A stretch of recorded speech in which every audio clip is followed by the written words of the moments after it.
All right, we didn't get very far. I said assignment 2 is due. Quiz 5 coming soon. I think there are only 5. Actually, that's a good question. Let me just check. Except...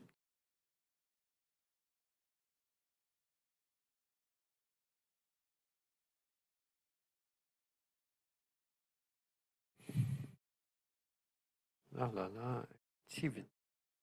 Oh no, there's a 6th quiz. Lucky you. Right, that's a chance to get more marks. All right, but that'll be soon. Okay, so what else? Yeah, today I want to get started on the stuff that takes us beyond what we've seen so far. Maybe not so much initially, because we're going to be talking about extensions that you can probably add to any database management system, but they've certainly been considered in the context of DBMSs. And next time, I'll start talking about all those weirdo new databases and other things that have come along in the last 10 years or so. All right, so I was looking through who's done stuff in this space of new databases, and I found Michael Stonebreaker again, because he's done a whole lot of things. He did some very early work on distributed databases,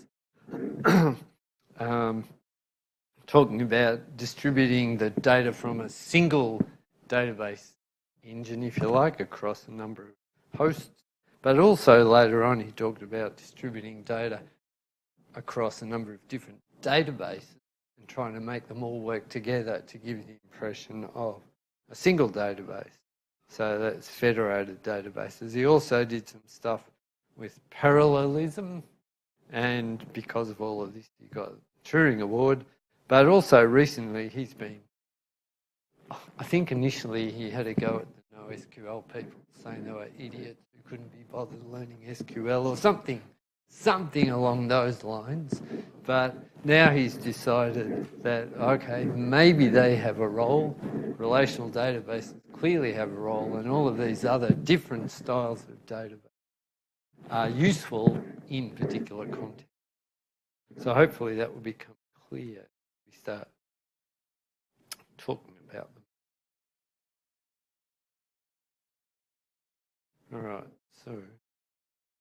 All right, so if we're going to talk about databases, what do we actually care about dealing with databases? Well, clearly we want databases are systems that can deal with large amounts of data. And I've put terabytes and petabytes. Nowadays people will say exabytes. What comes after exa?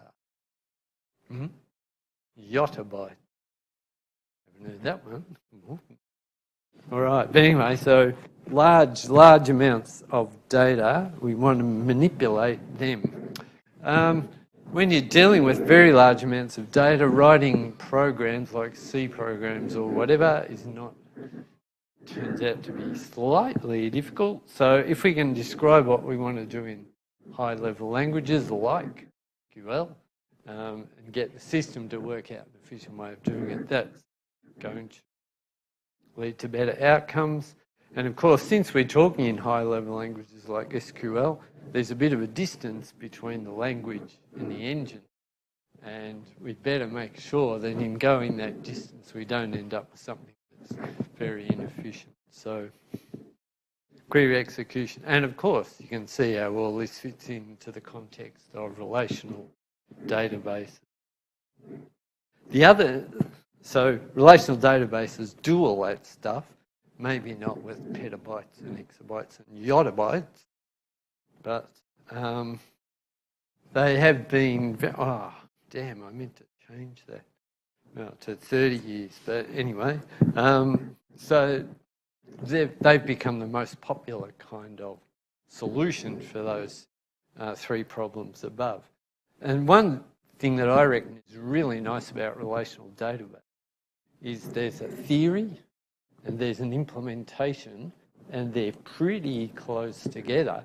You can actually make use of the theory in building your implementation. For example, query optimization. We can use laws that describe how the relational model or how the objects in the relational model fit together, and you can use that to implement more efficient queries. So I reckon that's possibly one of the best triumphs of computer science, to come up with this model of data and to push that all the way down to an engine process it efficiently. Obviously SQL and lots of work in making these engines work efficiently for large amounts of data. Now, it's not any old data. Relational databases don't do particularly well with images or music or whatever, but certainly in contexts where you've got structured data items, so bank records, da-de-da, and that turns out to be a lot of things, and a lot of things that happen to be financially worthwhile to do. So relational databases have really carved out a nice little niche. But it's not all roses. So there are a number of problems with relational databases that people have pointed out over the years. One thing is the problem with null. Ted Codd complained at length about that. So the value null can represent three kind of different, semantically different notions. It's not helpful having a single value that kind of means three different things. If you're going to build lots of data, you want to have some kind of guarantee that the data is valid. So being able to specify constraints on the data and have those automatically checked is a useful thing to do. Relational databases do that to some extent, and you can generally extend them so that they'll do it to an even larger extent by adding triggers and so on. But to some extent, they're a little bit limited in what you can do with that. They certainly don't have any notion of this query is close enough, or I'm not exactly sure what I want to know, but give me something that's a bit like this. So uncertain. And in fact, that was probably more the query model being too rigid. Generally, relational databases model a particular state of the world, and they don't necessarily keep track of how that state changes over time. Temporal databases, sure. And you can obviously make relational databases do that too if you start adding timestamps. A lot of people say the data model is, despite being extremely elegant, is too simple to use for some kinds of applications, and the fact that you can't say I want a tuple that's kind of close to this possibly a limitation as well. The fact that you can only define relational schemas, I don't think that's, well, that is a problem in some applications. So, but for a lot of things, bend your description of the data to fit with a relational schema because they're so simple, won't necessarily be efficient, but certainly can be done.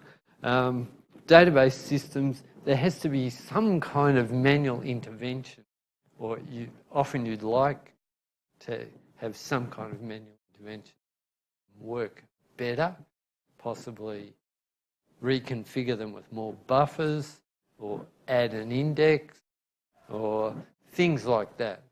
So they're not necessarily going to be efficient if you just stick the engine on your machine with the standard configuration and then try to run stuff. And RDMSs don't really scale that well to exabyte data, and also don't really scale well to very fast change large amounts of data. So there I'm talking about streaming. All right, so looking at all those potential problems, what can we do to fix them?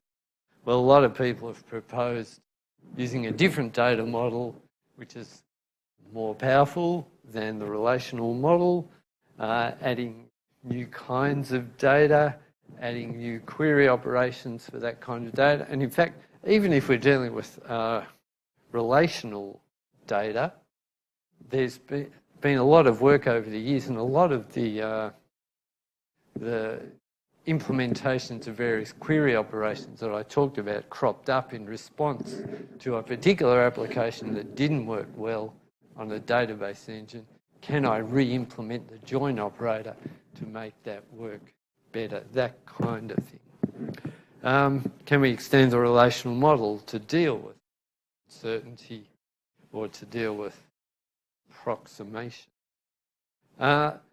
Plenty of people have suggested over the years, let's scrap the relational model, it's too old, too slow, too old to rock and roll, whatever, and suggested the way of the future is object-oriented databases, or the way of the future is a database based on XML, or a database based on a very simple structure where we can have values that can be absolutely anything, so we're not constrained in what kind of data we can deal with, and each value will be associated with a key that we can somehow use to access and manipulate that data. So get rid of the relational model, do something totally. And how to improve potential performance problems with relational databases, come up with different kinds of algorithms and data structures, and that's the kind of thing that we've been looking at. And one suggestion that's been looked at over the years, but I don't think anyone has solved it, is to try and get databases to work out where the database engine itself to work out where the inefficiencies are and tweak its own parameters or tweak the parameters of the data model to make things work better. In theory, you should be able to do that because the engine knows exactly where the bottlenecks are in the queries that you're asking. Right, so what's been thrown up to deal with all of these things? So classical relational databases, Postgres, Oracle, blah, blah, blah. We know all about them. Parallel database systems, I'll talk about how we can incorporate parallelism into DBMS in general, but a lot of work's been done incorporating parallelism into relational databases. So parallel databases aren't really necessarily a class of database. They're just something that you can use to make a database more efficient. Distributed databases, to some extent, start out a little bit like you're doing parallel, but really they're dealing with a lot larger problem. Deductive databases, a subject near to my own heart because I did my PhD on them.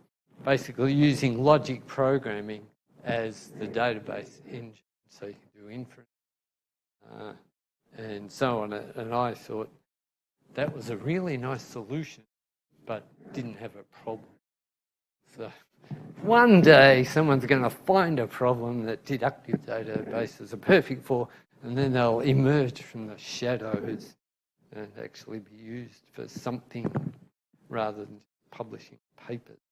Temporal databases, so getting the notion of time into the database in a deep way so that every time you do something, and you can kind of look at Postgres and you can say, you know, the multi-version concurrency control to some extent heads in that direction because you've got an old version of a tuple and you've got the newer version. Now, we've got vacuum that goes through and deletes the older versions when they're no longer useful. But if we didn't have vacuum, we'd just have all the old versions of the data hanging around in the database, and potentially you can ask things like how many students were enrolled in 9315 on August the 20th. and how many are still in. We don't want to ask how many students turn up to lectures on August the 20th now.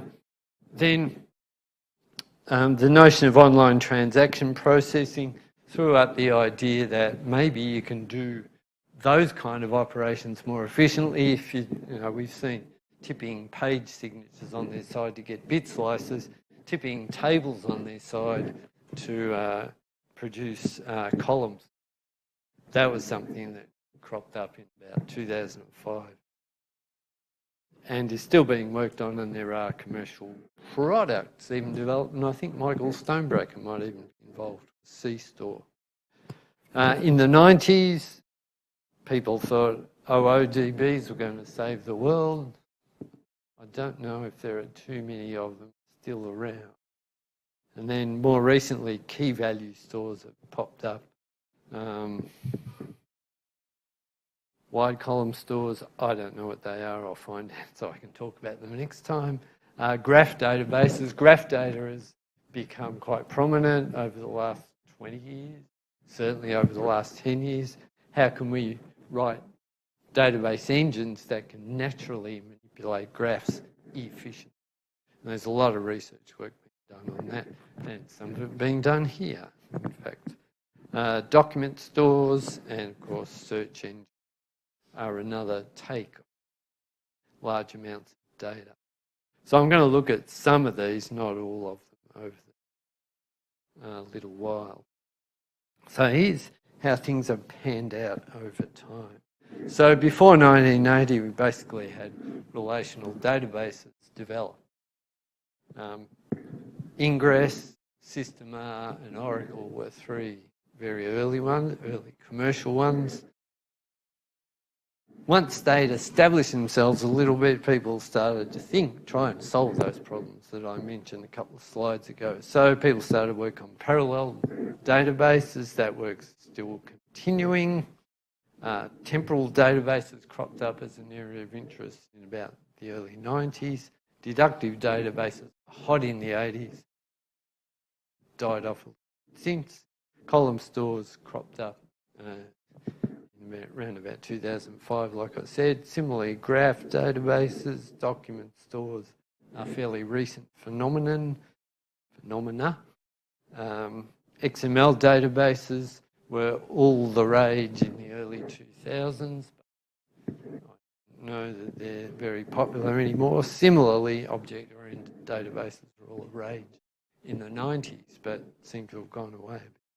And the other trend that's cropped up recently, deciding that we don't want SQL.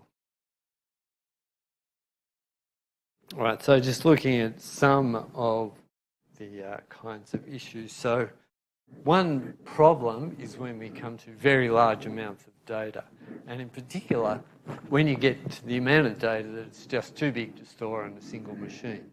So all the technology that we've been looking at as far as DBMS is concerned, the assumption is single processor or maybe two processors and a set of disks all connected together via a bus, and that's what we're dealing with. Eventually, we're not going to have enough space to store all our data on a single machine, so we worry about how we're going to manage having the data spread across a number of different machines. And sometimes it turns out that it's going to be infeasible to ask queries on that very large amount of data unless we can introduce parallelism so that we can do part of the query on one machine, part on another, part on another, and eventually bring all the results back together. All right, so what can we do about that? Well, I already mentioned that we could distribute data over a number of machines. Potentially, that also has another advantage, that we've got a bit of redundancy. And replication is something that's become popular, in fact, popular over the last 20 years. But basically to make sure that if one machine goes down, you don't have any downtime because there's a copy of the database on another machine. So that's not just for redundancy, it's also for reliability. You don't have downtime. And then if we can somehow distribute the computation like I was saying before, then that would be handy as well.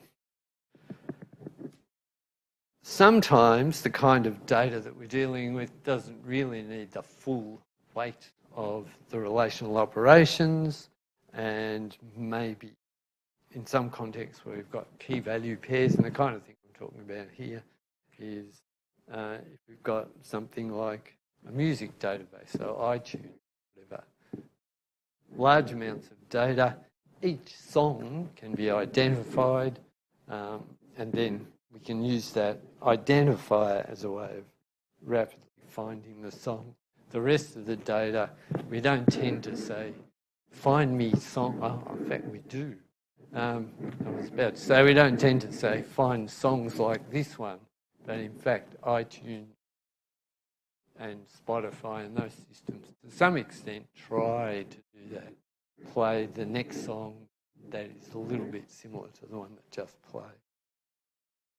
But in these contexts, the values that we're dealing with are large chunks of binary data forming music or movies or whatever. So one popular approach to dealing with this kind of data is MapReduce. Did you cover that in some other course? Mm-hmm. Yeah, cool.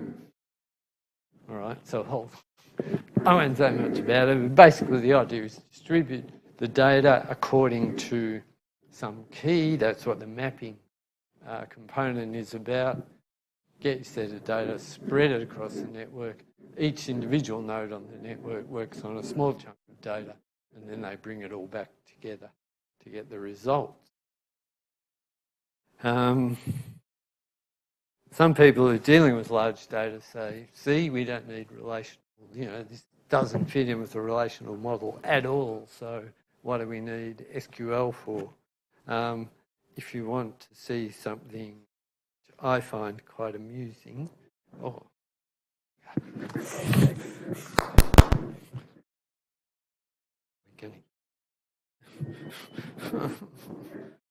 let's see.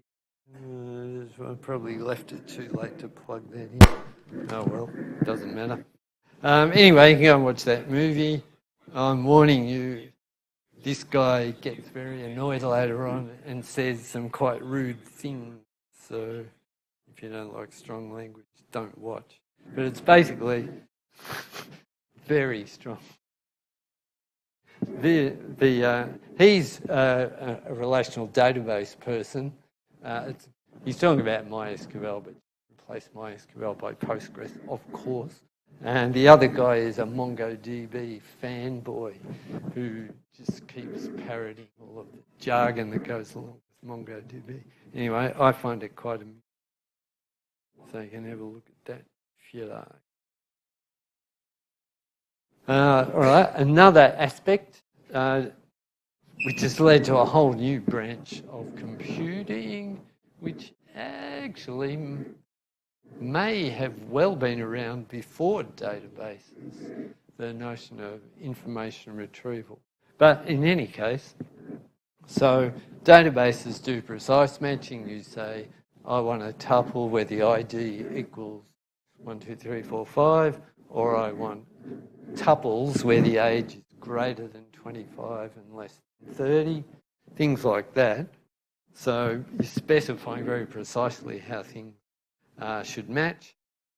To some extent, you've got a little bit of flexibility. You can use things like and regular expressions in Postgres, so you can specify patterns which will match a range of different values, not exact values.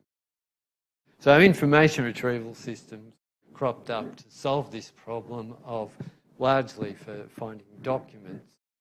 So specifying a query as a bunch of keywords. Hey, remind you of anything? Yes, Google. And find documents that contain that set of keywords, or maybe not all of that set of keywords, but most of those keywords, and have some kind of measure of how close the document is to the query or how well it matches the query based on the number of occurrences of particular keywords, and maybe it understands document structure. It might favour documents where the keywords appear in the title and things like that. So you got some notion that we're not talking about an exact match, but we're trying to get matches that are close to what we thought we were asking for. And anyone who's done a lot of Google searches will tell you Google's idea of what matches your query generally isn't too bad. Can be hopeless, but the question is, does it rank the thing that you're really looking for on the first 100 pages? Maybe it doesn't.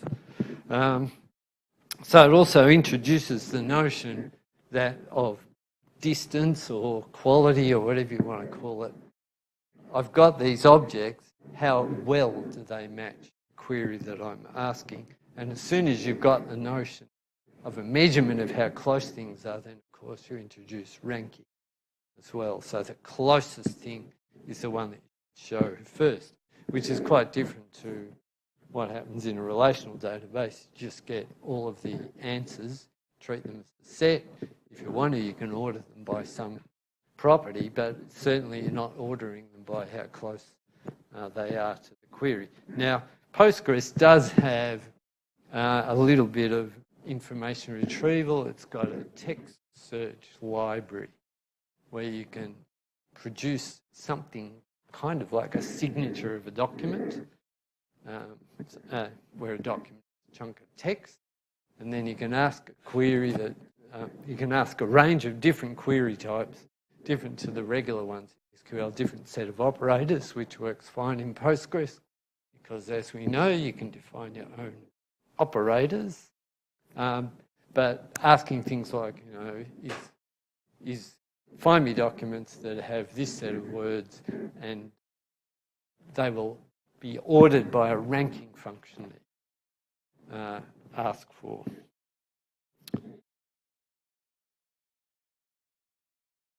One place where information retrieval ideas have wound their way into databases is exploring the contents of a database.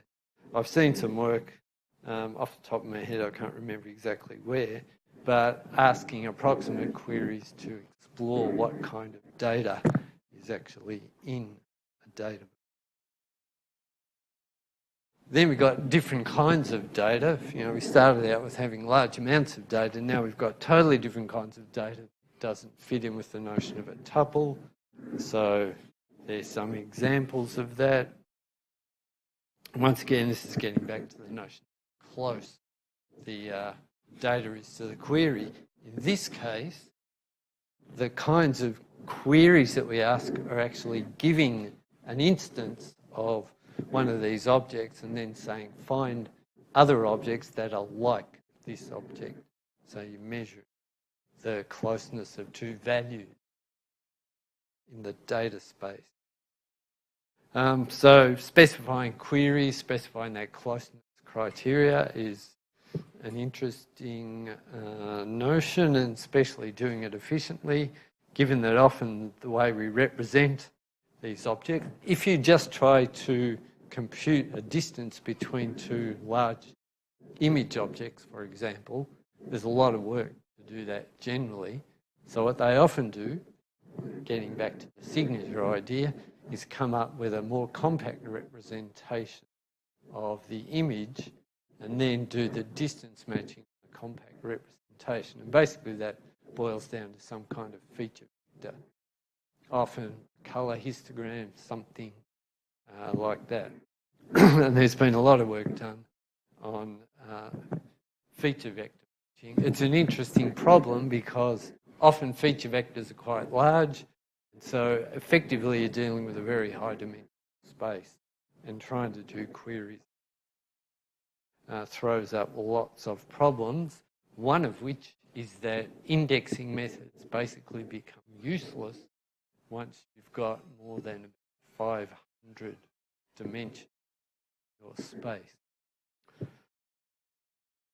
So you may as well be doing a linear scan rather than trying any kind of index.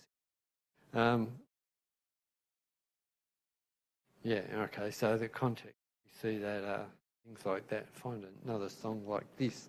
Another branch of work that's been done is dealing with not nulls because we don't know a value, but where we think we know a value, but we're not exactly certain. And there was some work done at Stanford by Jennifer Whittam and a few other people to deal with queries like this. So the getaway car, maybe it was red, 40%, no, 60%, maybe it was orange, 40%. So how can we use that kind of information to solve problems? So they extended the relational model so that you could actually put a value in a tuple and then say how confident you were that that was actually the correct value. And then, of course, you need some kind of query language, and all of this work has ended up with people inventing new query languages that were suitable for the particular application. So they came up with a query language for asking questions on databases like that. Then another kind of data is where we've got lots and lots of data being pumped at us like a fire hose, and we got to do something with it. And kind of things we're talking about, telecommunications, they generate petabytes of data a day, probably nowadays. Monitoring usage of websites, and so on. So relational databases work largely because the database is relatively fixed, and we ask queries on, as I was saying before, the database represents the current state of the world. So we're asking queries on the current state. But in these systems, the data is constantly changing, so we don't really have a current state at any point in time. So relational databases run a bunch of different kind of queries on a relatively fixed data set. Stream databases often want to run a particular query, but run it all the time and deal with the incoming stream of data, and maybe do things like windowing, where you say, what was the average temperature in the last 5 minutes, or what was the pressure in the vessel in the last 5 seconds, things like that. And there's been work in the early 2000s on building databases where streams were a fundamental part of the database.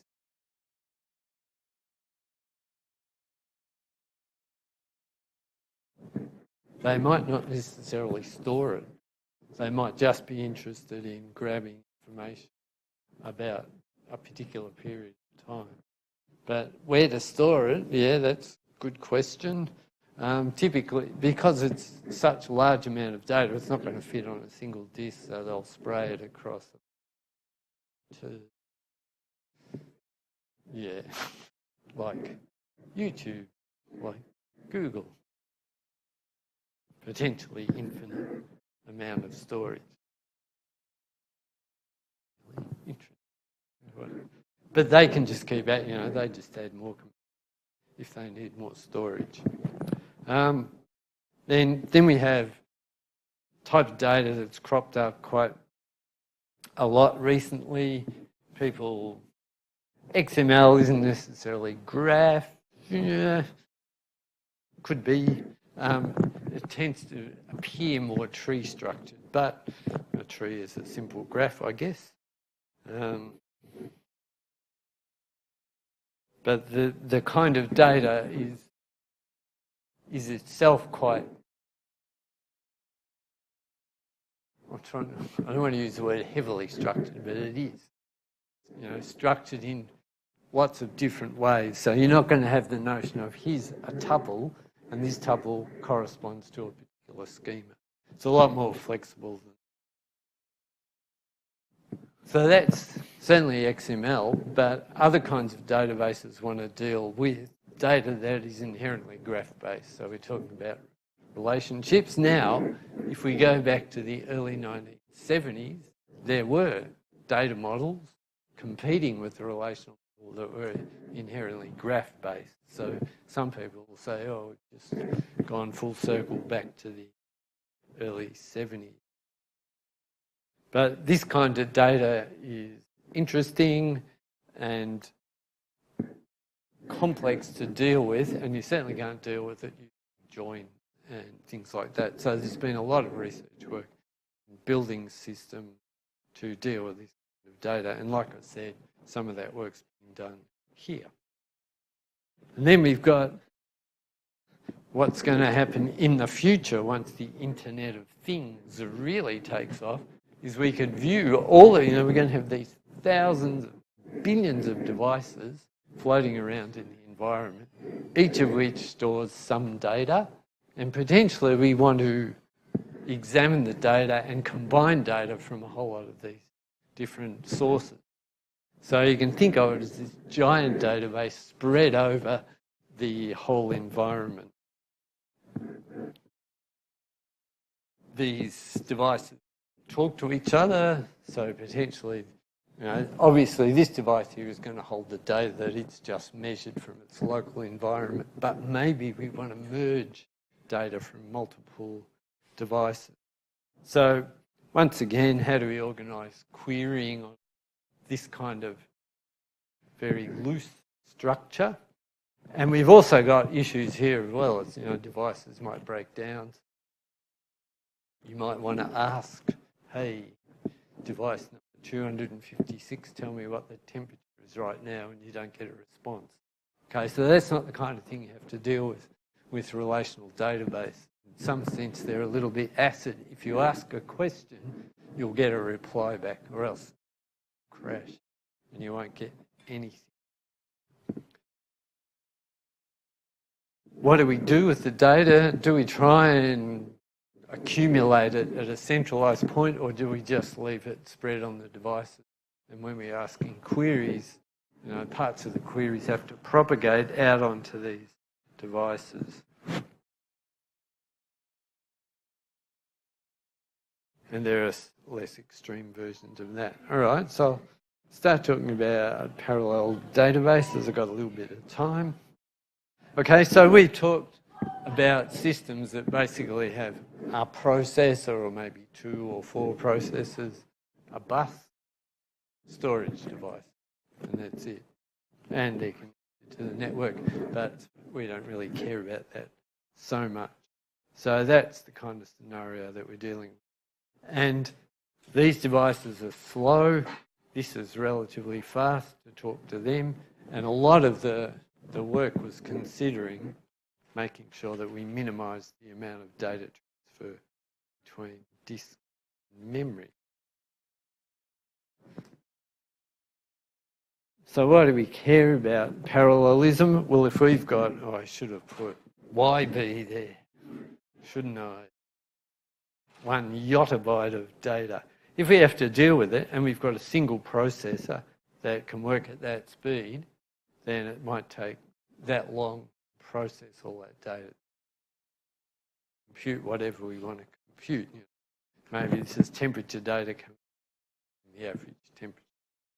If we've got a whole lot of processors, even if they're just the same speed as that, and maybe even if they're slower than that, if they're all running in parallel and we can suck bits of data out and do the processing on different chunks, potentially we can do that in way less time. So clearly doing stuff in parallel is useful.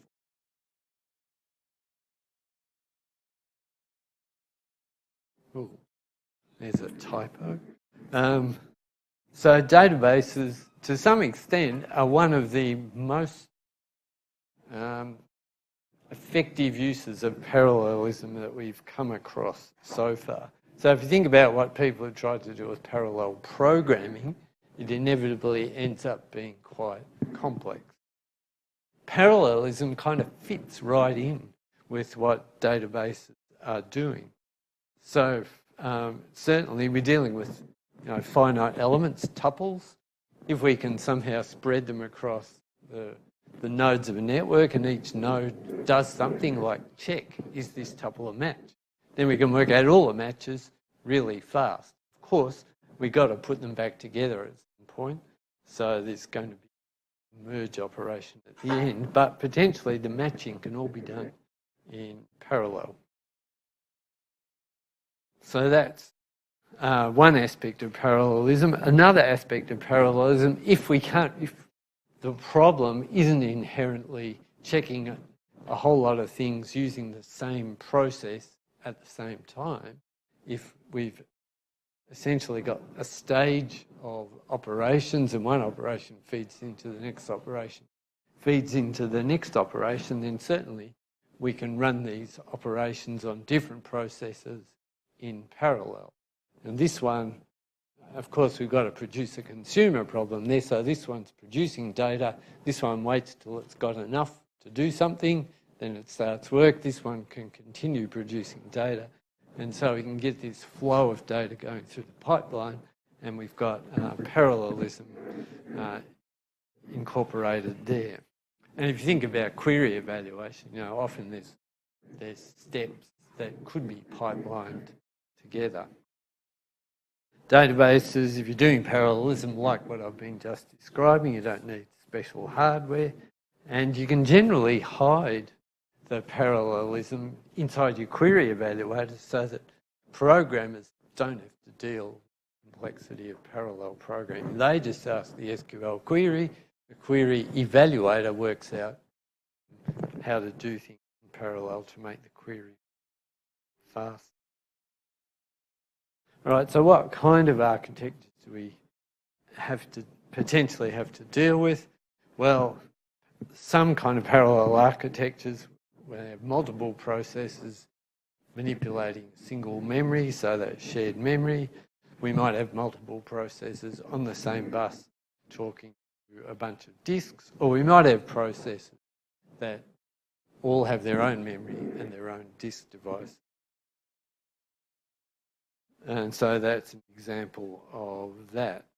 And once again, as soon as we've got processing nodes separated by distance, then we've got a transmission cost. Now, if it's in the same room or the same campus, the transmission costs aren't necessarily too high.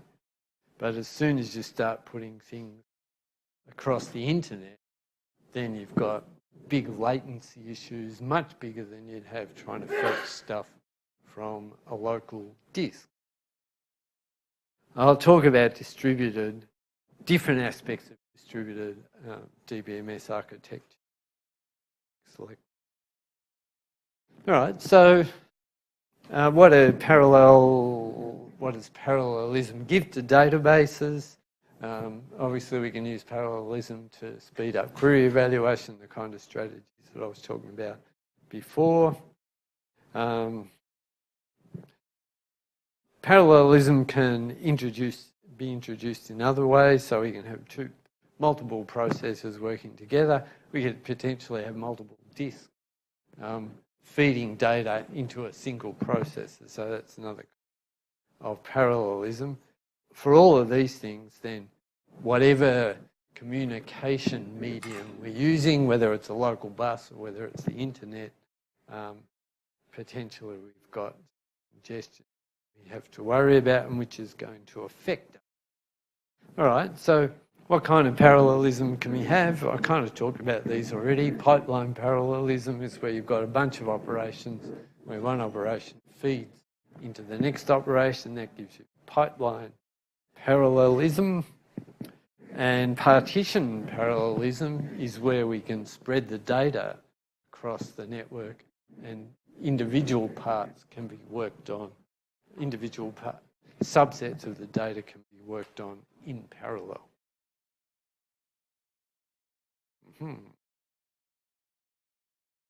All right, so as far as page addressing goes, we've been looking at pages as we've got a particular relation, it's implemented as a particular file,